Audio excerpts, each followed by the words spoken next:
नमस्कार. आज मी रेसिपी घेऊन आलेला आहे नाचणीची भाकरी.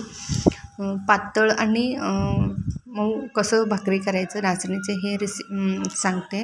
तर तव्यामध्ये मी उकळीसाठी पाणी घेतलेले 1 वाटीभर पाणी उकळत आहे. तर इकडं आपण 4 भाकरीसाठी पीठ चाळून घेतलेलं आहे. मी ओट्यावरच भाकरी करते.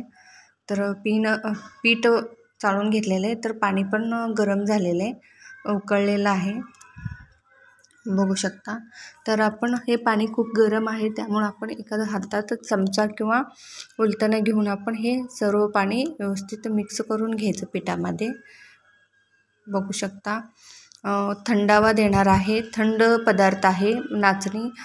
शरीराला खूप पौष्टिक आहे आणि हेल्दी पण आहे. हे दररोज जरी आपण भाकरी जेवले तरी आपलं वेट लॉससाठी खूप फायदेशीर आहे. तर तुम्ही पण नक्की ट्राय करा आणि डेली जरी यूज करता आलं तर डेली यूज करा. तसं पाहिलं तर उन्हाळ्यामध्ये नाचणीची भाकरी खूप शरीराला फायदेशीर आहे, कारण उन्हाळ्यामध्ये खूप ऊन असते. तर नाचणी हे थंड पदार्थ आहे, त्यामुळं आपण नाचणीचे वेगवेगळे पदार्थ भाकऱ्या वगैरे असं करून आपण खाल्लं पाहिजे, आपलं शरीरात जायला पाहिजे. तर थोडंसं थंड पाणी टाकून मी व्यवस्थित पीठ मळून घेत आहे, बघू शकता. पीठ खूप चिकट आहे, त्यामुळं हाताला चिटकत होतं सारखं ते.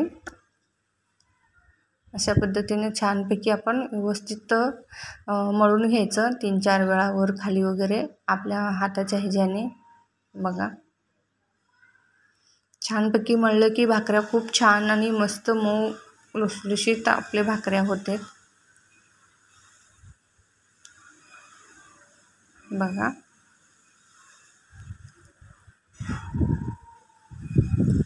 आता मी एक भाकरीसाठी थोडंसं गोळे घेतलेले आहे, बघू शकता. तर आपण थोडंसं पीठ टाकून घ्यायचं खाली. मग आता आपण भाकरी थापून घ्यायचं. बघा, अशा पद्धतीनं एकसारखं आपण हे भाकरी थापून घ्यायचं. आता तिकडं तवा तापलेला आहे, तर आपलं हे भाकरी पण तयार आहे. बघू शकता माझी भाकरी तयार झालेली आहे. तर आपण हे तव्यावर भाकरी टाकून मस्तपैकी थोडंसं पाणी लावून आपण हे शेकून घेऊया, भाजून घेऊया. थोडंसं पाणी जास्त झालं टाकतानाच. मी परत